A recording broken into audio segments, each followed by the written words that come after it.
Okay.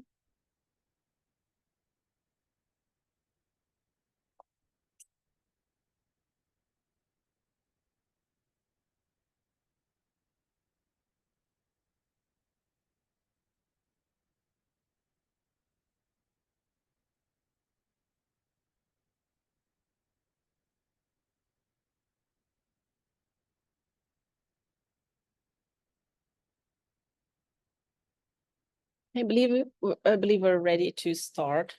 I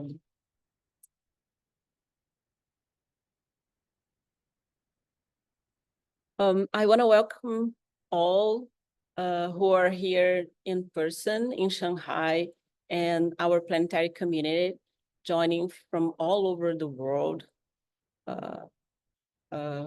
who could afford waking up early morning and joining the Zoom meeting, and the ones who will watch this video or this welcoming notes in the future when we'll be sharing the recorded versions online. I want to start with a short video. Roy Ascott, who is the president of the Consciousness Reframed conference series, shared with us last week, and he warmly welcomed all from our community to this 2024 edition of the Consciousness Reframed. Greetings. I'm delighted and honored to preside over this historic meeting of our Consciousness Reframed conference.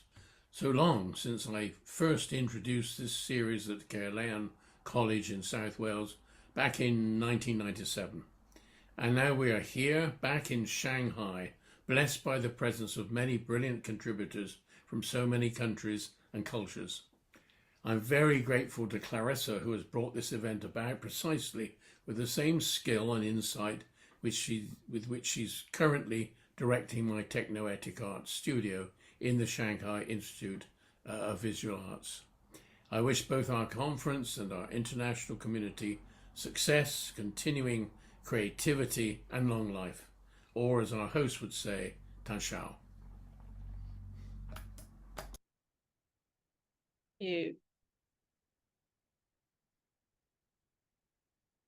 So extending Roy's feelings, thoughts, and his warm welcome to our community, I will start or invite all to follow a few notes I have about this 2024 edition of the conference. The first time I joined the Consciousness Reframed as an intellectual gathering was in 2008. So I did not join the first edition in China, 2004, but I have to say that I follow the community and I feel part or connected to the community since almost or more than 20 years. Since back in the 90s when I was an undergrad student, same as the students I am, considering framing as members or people who could be part of our field, not only in China, but internationally. So as the chair of the Consciousness Reframed 2024, I welcome our planetary community to explore the Chimæric Mind as a call to navigate all possible entanglements and hybridizations from the ways you could explore with our body's perception, from the quantum level to the symbiotic realm we explore in ecologies all over the planet and outside of our planet, if you can call outer space as far as we can understand to now, more dry ecologies in our solar system neighborhoods. From the early efforts to frame a field, we recognized, it and still recognize as cybernetics, and quoting Norbert Wiener, exploring the human use of human beings.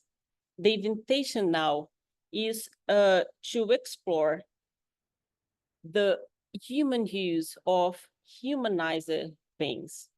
So when I'm referring to the idea of Chimæric Mind, I'm trying to extrapolate the very idea of, or embedded in the concept of cybernetics, the idea of a communication and control with a main focus in we humans, or what we recognize as humans, to a perspective in which we include all other life forms, not only the ones we call animals, that for some of us conceptually includes humans, but for some of us in the specific communities, humans, they're not considered animals.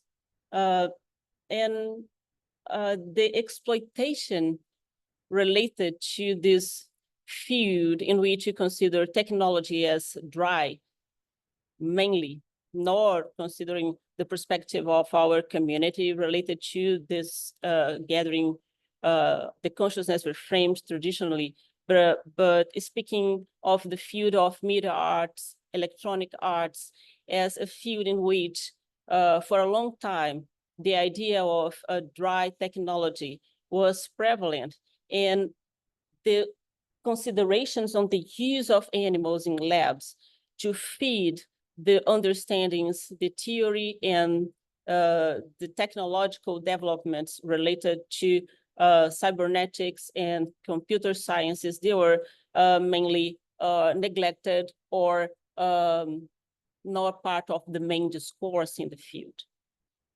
So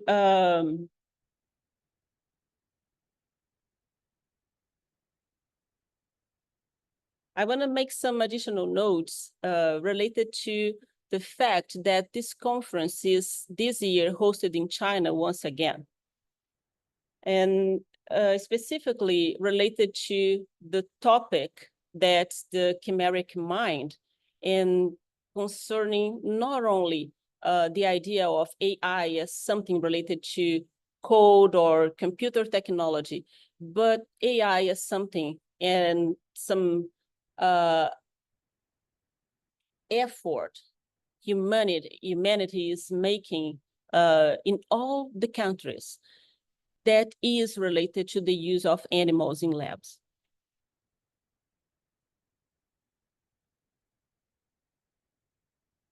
So I came to China back in 2014, after 1 year in Los Angeles, together with Victoria, Vesna, and Jim Jinsevs, as a member of the Art Science Center and Lab at UCLA. And I got to know that Roy was invited to start a program here in Shanghai to establish a major or a bachelor in Technoetic Arts. And it was just like an amazing opportunity to explore technoethics and education all together, once in a lifetime opportunity.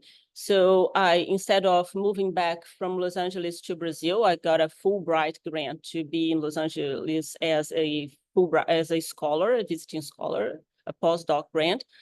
And I just moved from Los Angeles to Shanghai, and together with Roy and the seminal team we had back in 2014, we framed this major as a very specific endeavor, I have to say, in China, a safe space for the young Chinese citizens or young creative Chinese citizens to have the opportunity to explore with freedom the enlargement of consciousness or the understanding of their planetary presence and interfering in the planetary systems from a behavioral perspective. And back in 2022, Roy was sharing that he could offer a position supported by one of his notable alumni, Pete Townsend from UK, who joined his ground course. And so I applied for the position and I came here right after the lockdown, the 2022 lockdown related to the COVID-19 pandemic in China. And I had the opportunity to serve as the program director for 1 year. And it was an interesting opportunity for me to understand how the program evolved, how the students here in China, they changed from 2014 to 2024, how the pandemic or this, it was not a war, right? But the feeling was quite close to what we understand as a war, a world war, a psychological impact and so on. And yes, it was a moment for me to meditate on how a strategy for education can impact people that comes from a very specific culture. I know, like as Kenneth was exploring in his keynote, I call the prelude keynote, since he was navigating the 2024 edition of the Consciousness Reframed, that yes, the design or the structure of this major, the BA in Technoetic Arts, had the intention to help bridging this two different and complementary worldviews from East and West, but even though it comes from West, and how we here, coming from the West, how can we observe, understand the impact of this way of teaching, this educational strategy in influencing the young Chinese. So we do have today a few of our students here joining the session in person, and I hope some in the future can navigate our conversations, or all the perspectives we'll be sharing in all the sessions from today to Sunday. And they can, when more mature, understand what kind of view, what kind of transcendent perspective of what is to be human on Earth, we as a community were trying to share with them. So I don't understand my presence here as a personal presence, but same as Roy's presence here, I understand as a moving energy that encapsulates some knowledge and some understandings that we could exchange. And from this, that's part of our community. So I believe our presence here is more like the presence of our international community here. So through my body, or we do have the presence of all of us who understand this effort of reframing consciousness, enlarging consciousness, enlarging the knowledge of what is our existence, and in relation to all possible integrations and entanglements with the machines, or what we call machines, and with all the other life forms in different scales. But back to China. So when I came here last year,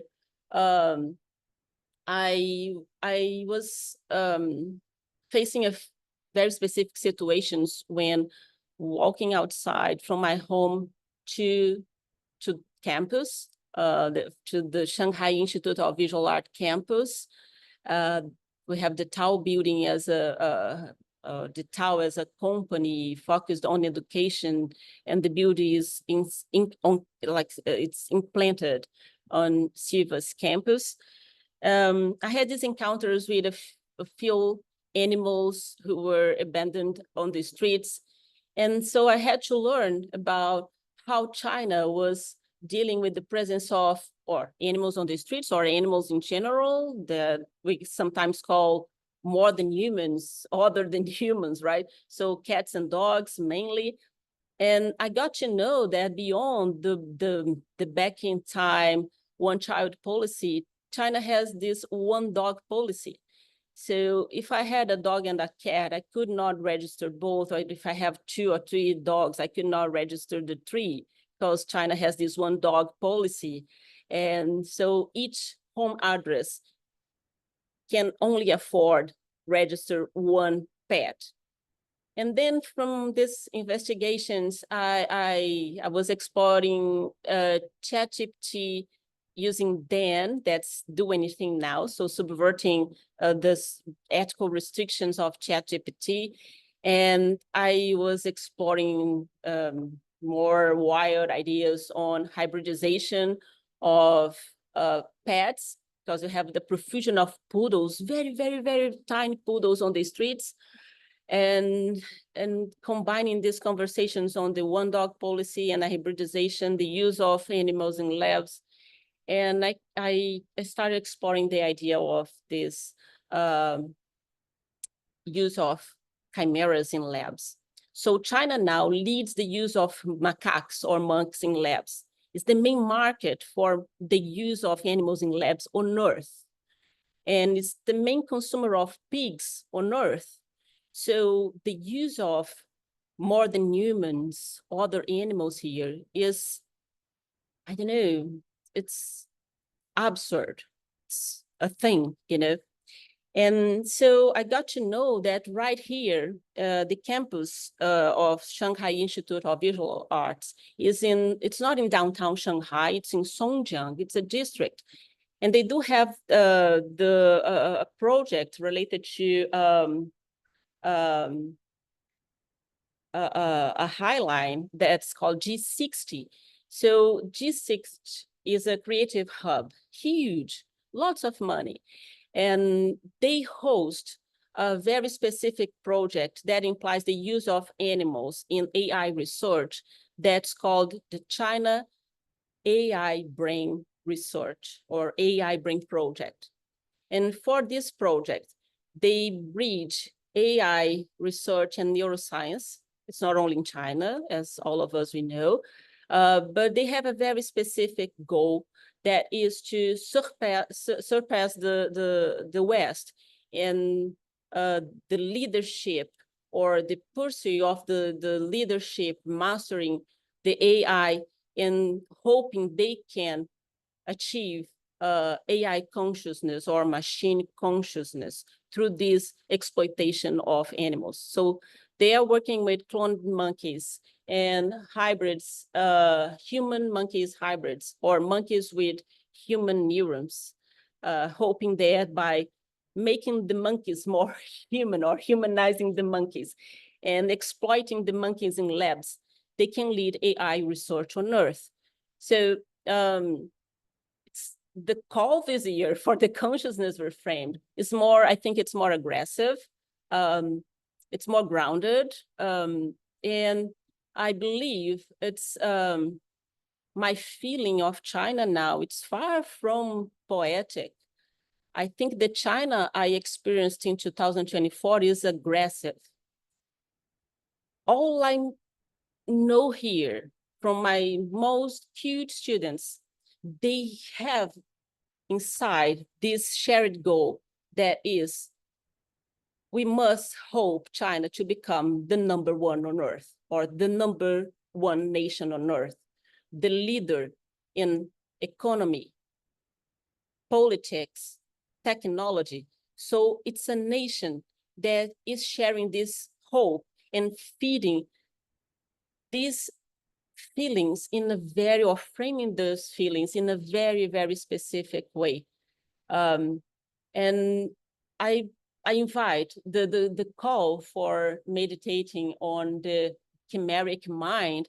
It's a call for us to become more aware of our wishes, our hopes, our goals, our dreams as humans on Earth, since this conference is called Consciousness Reframed. So it's not China alone with this goal. It's the entire world feeding this goal in China. Everything is entangled. Everything is interrelated.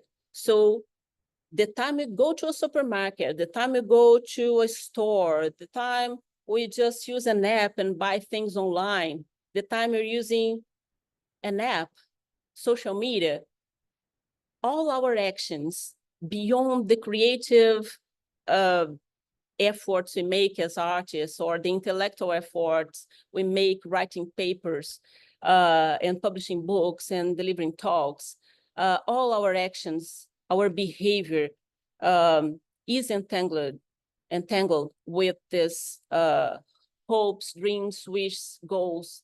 And we see that at the moment we do have on Earth 2 major wars. And I believe it's important to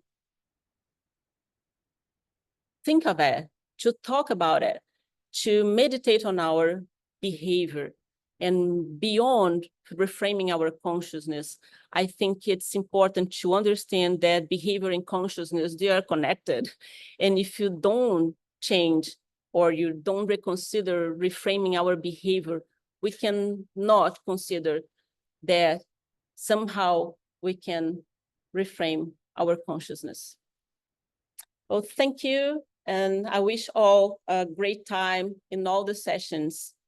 And I send my love, hope to all in our community. Thank you.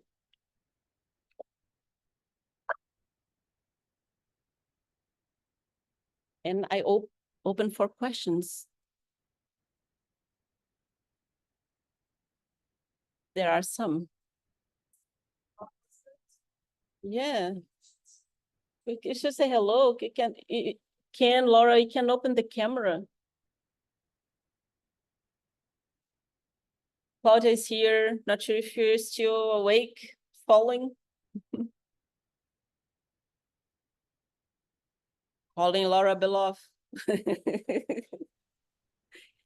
Just trying to get Yeah. Hello. Yeah, we are here. Sorry, we are not falling asleep. We are drinking morning coffee here.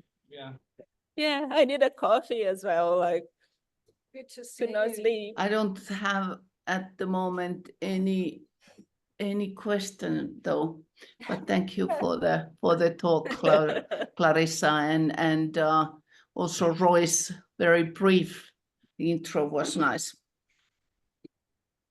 And thank you so much A lot for of history. A lot of history. And yeah, it's unbelievable. What do we need We're still here. Yeah. Okay, wait. In it. Do I put it? So yeah, interesting to hear about your experience from 2014 to 2022. My volume. And through COVID. Sorry, I'm a little bit slow. And that you were in Los Angeles,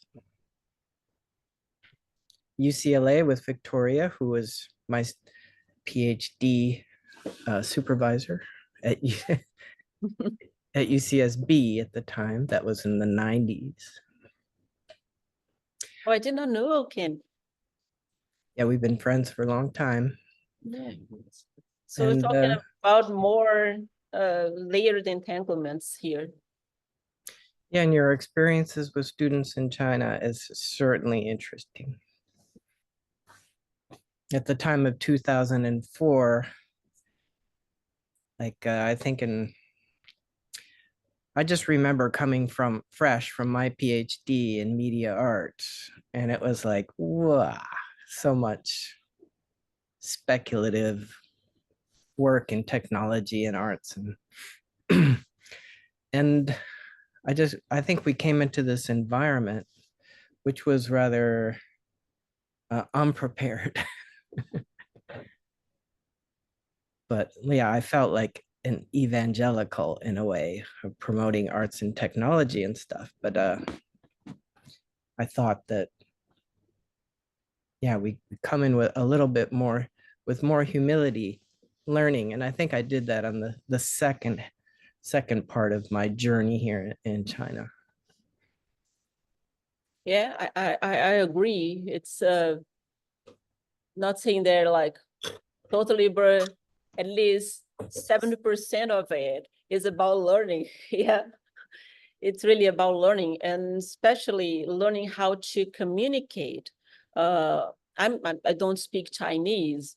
I believe in 2014 I had more knowledge of Chinese, but at the moment I was like, things here, they got really chaotic. And so the time for considering learning something was just like gone from the beginning, you know. And then I'm navigating the way I can, using or readjusting the strategies that I was using in the past. And mainly, I try to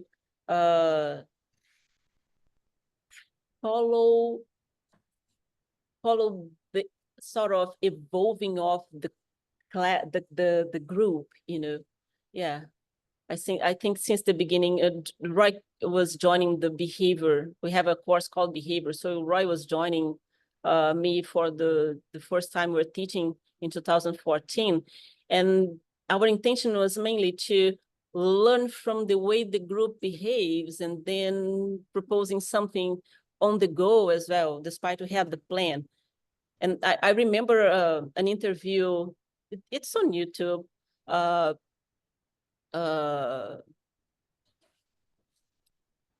my God.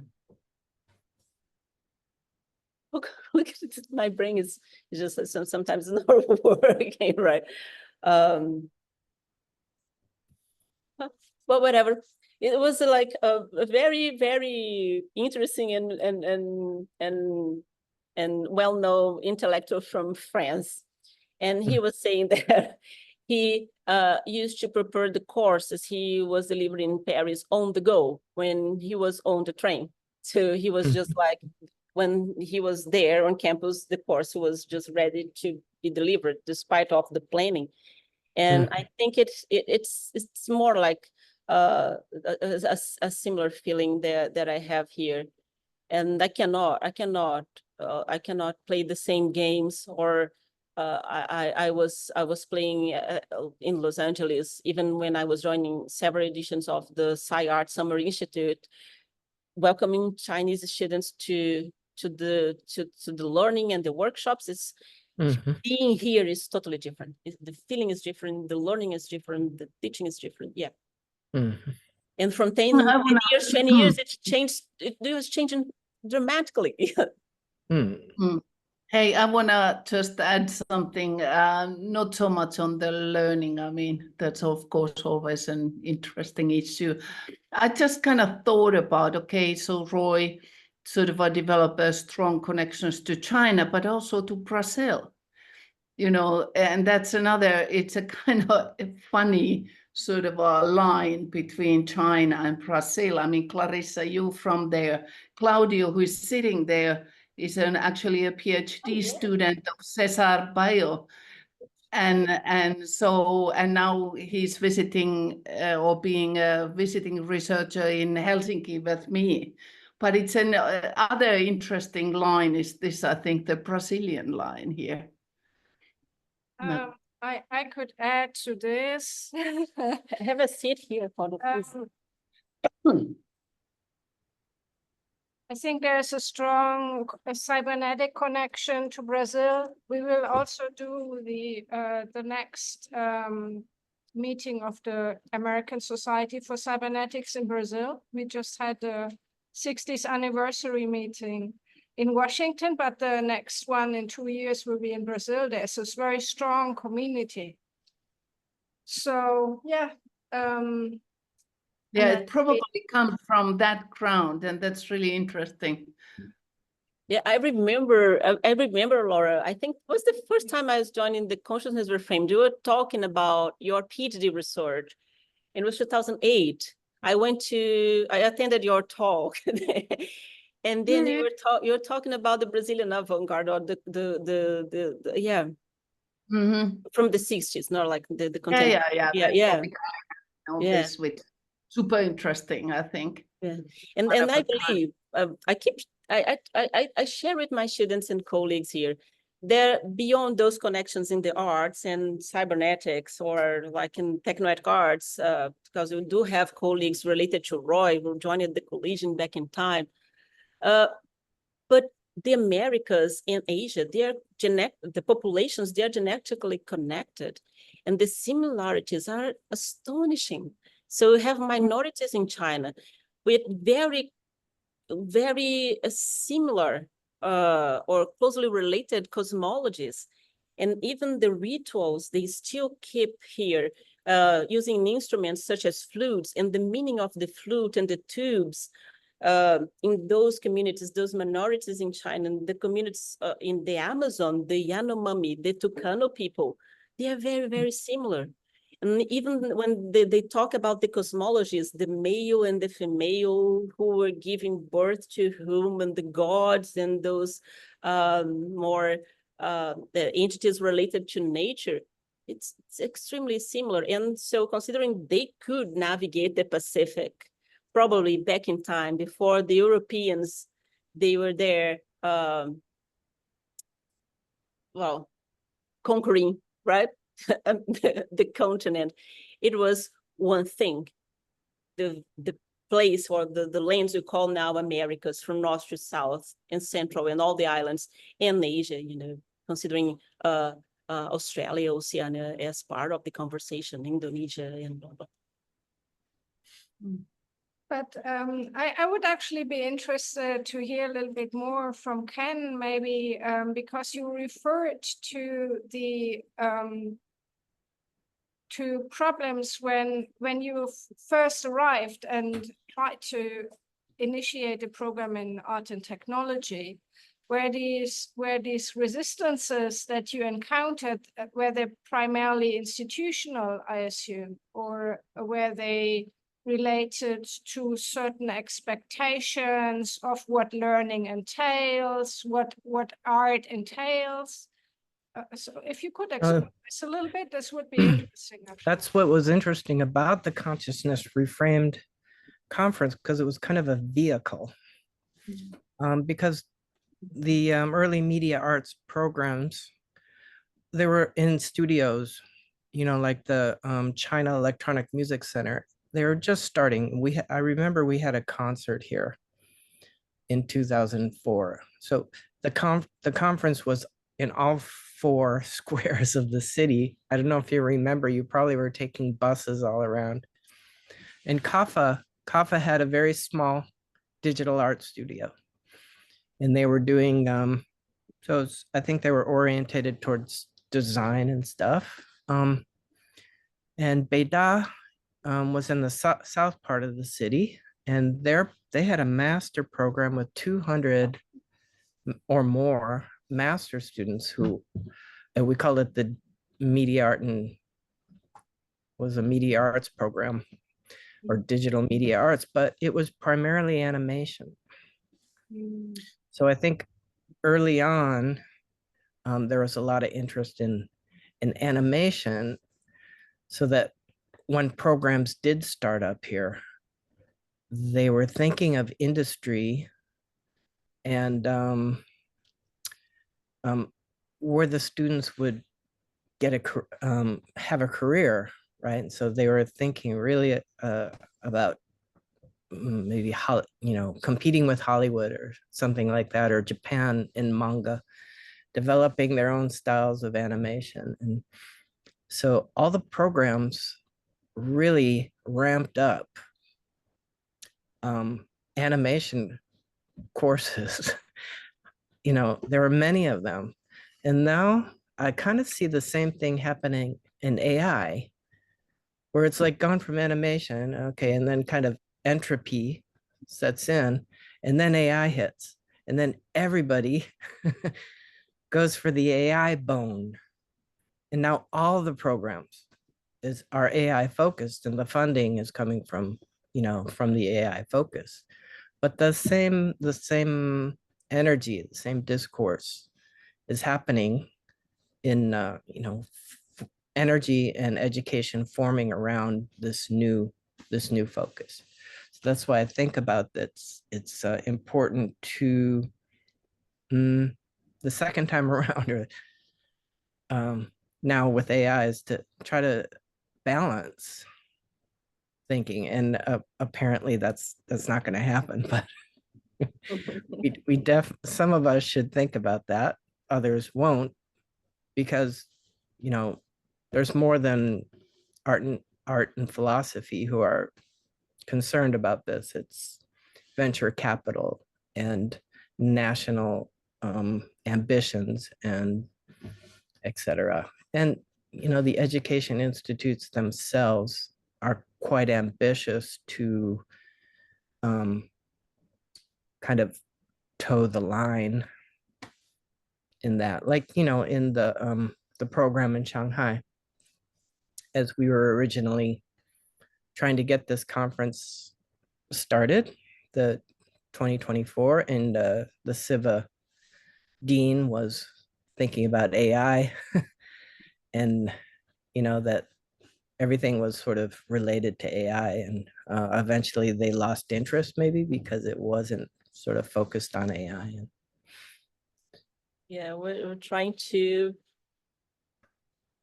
merge our original interests. Yeah, my main thing, Kenneth, as I told you before, since my undergrad, my main interest is in all related to the complex adaptive systems, and I was even exploring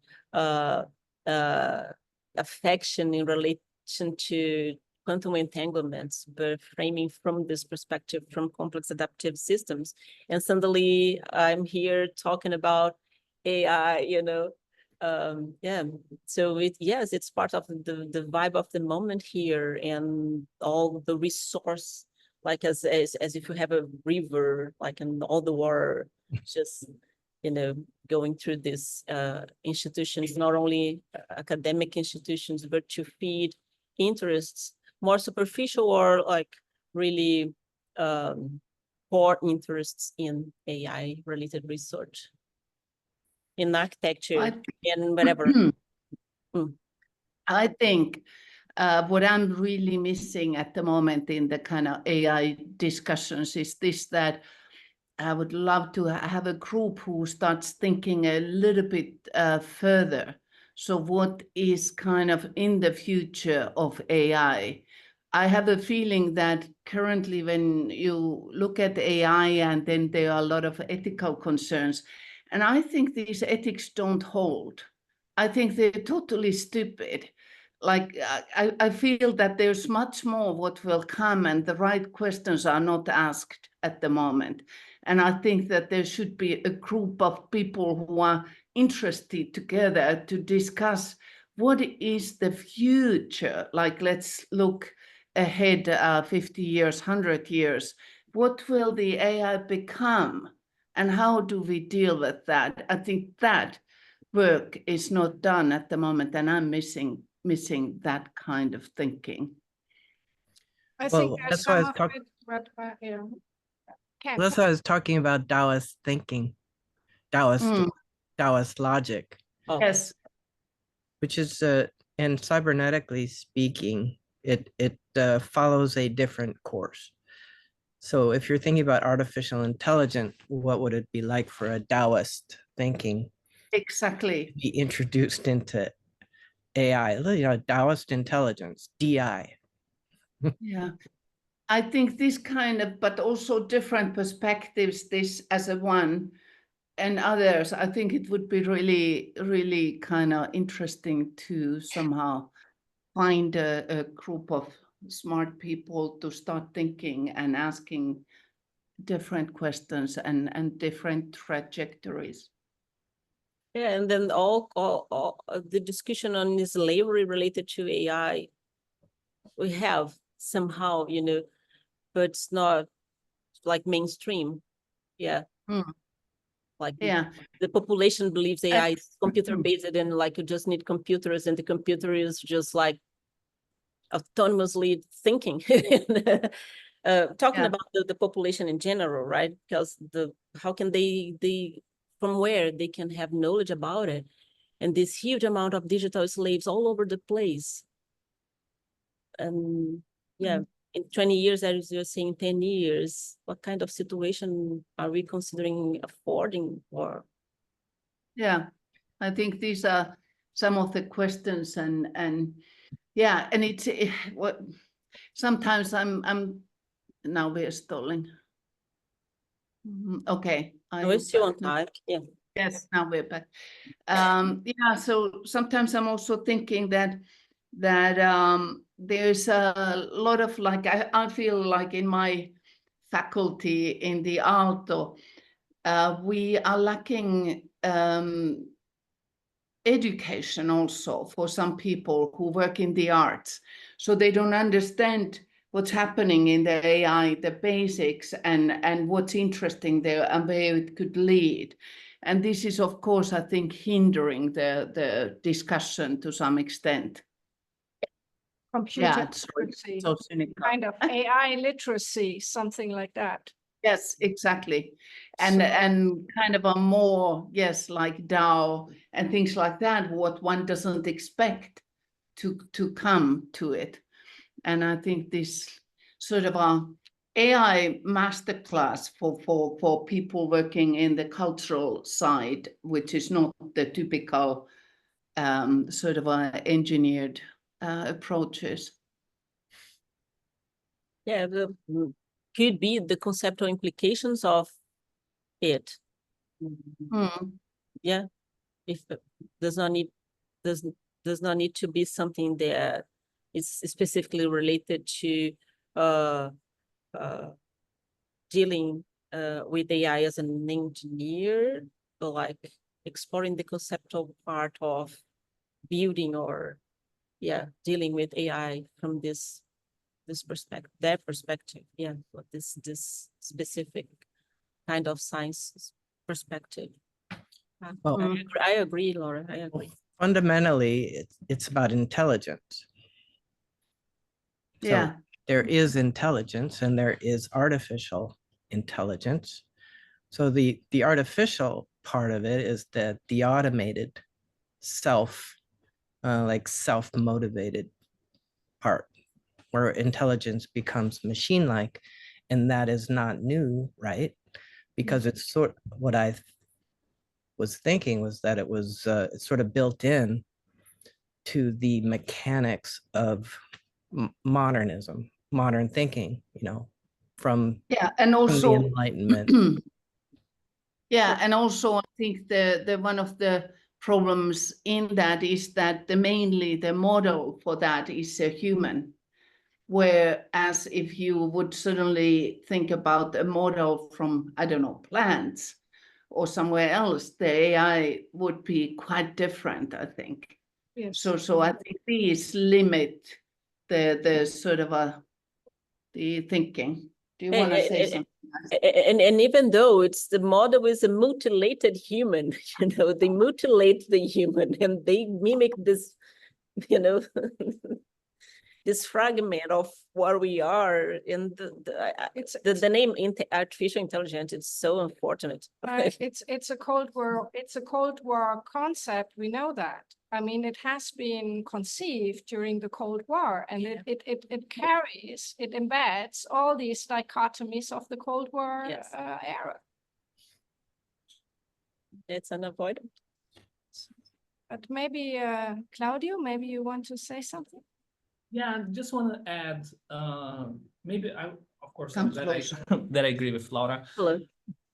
We have to also think when you define the symbolic process of making an AI and how can apply as an ecosystemic AI or an AI from this kind of model of modern thinking and modern knowledge.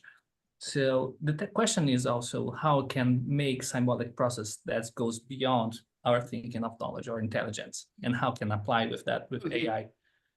It's more than a process of how we can tension and challenge the symbolic process of making something understandable in the symbolic process that we have.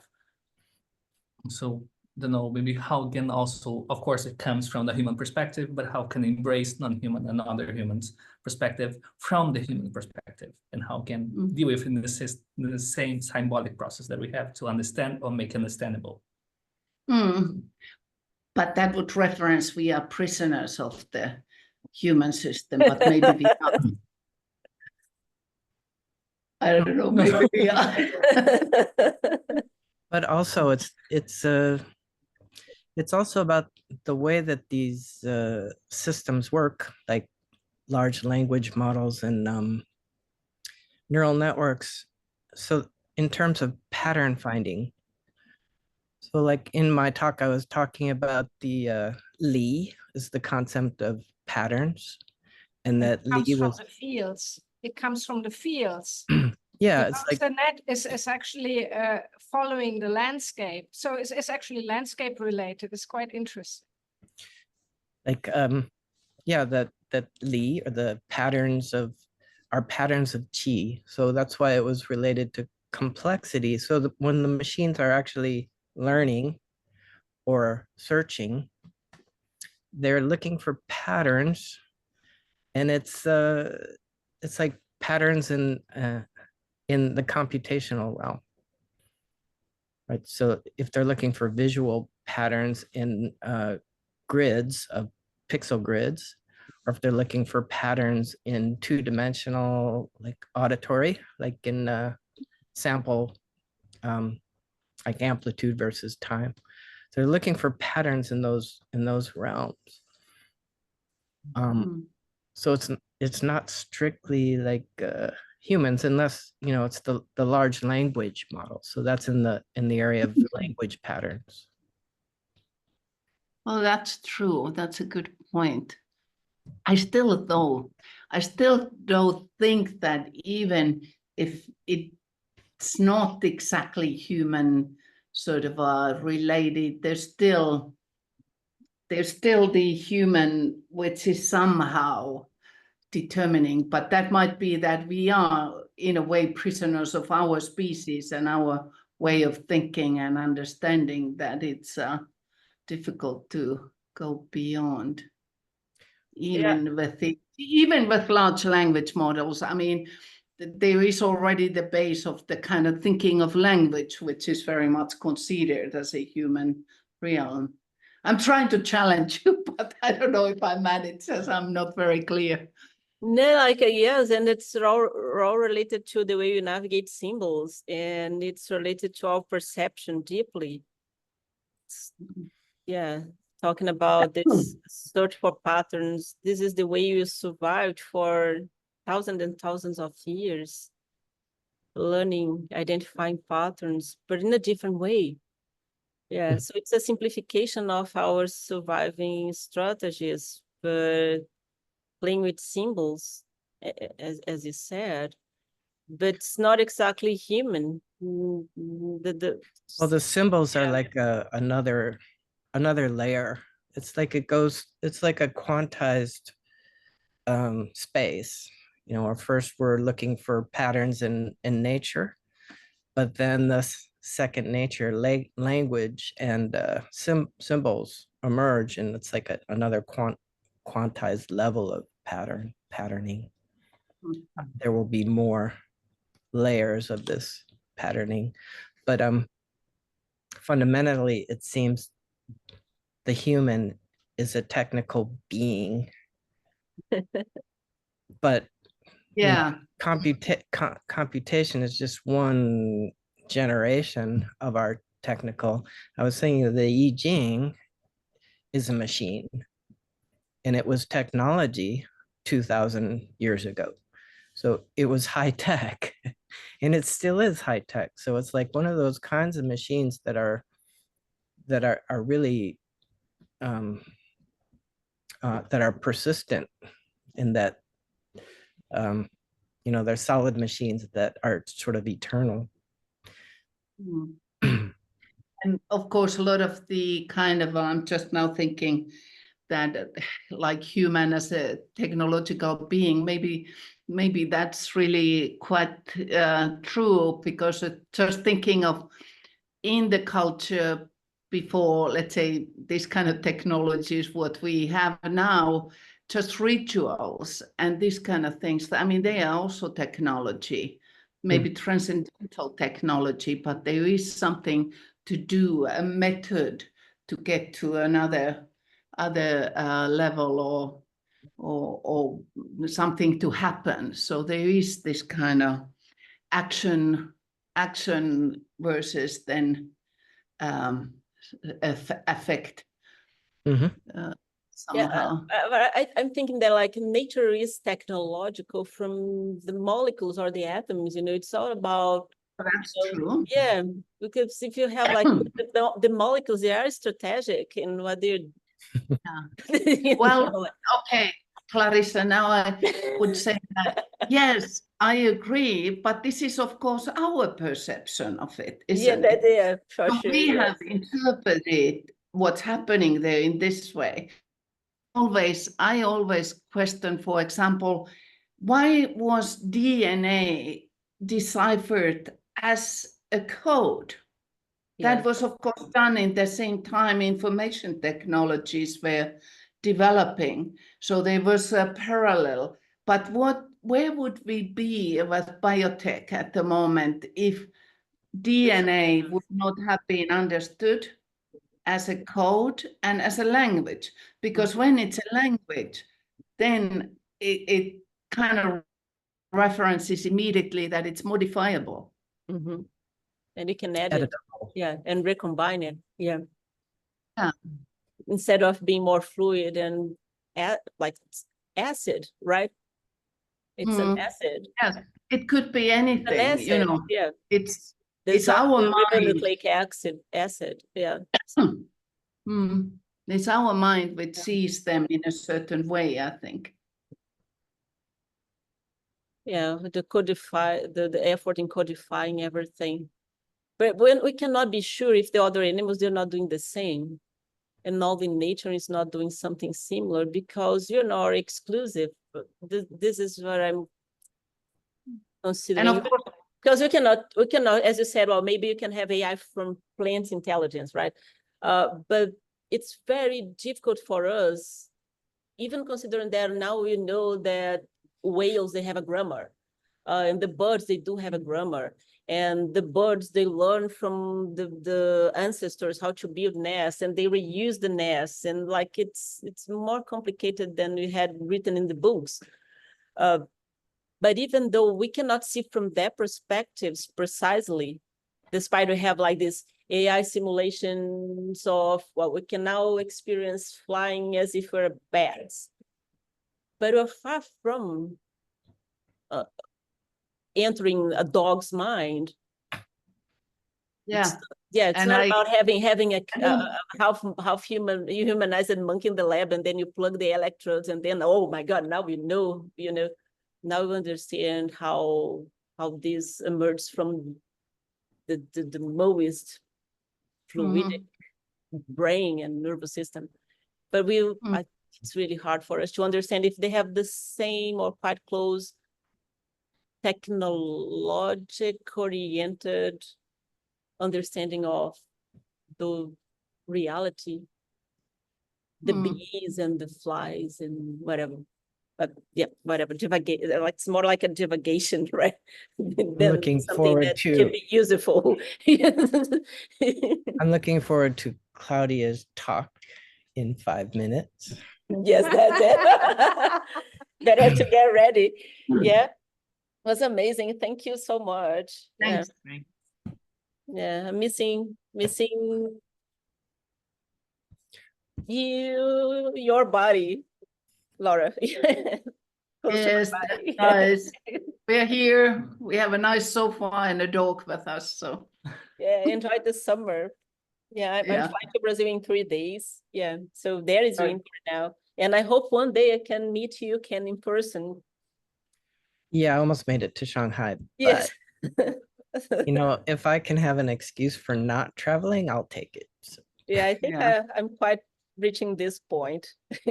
I'll be in California in next week, though. Oh, really? So enjoy that.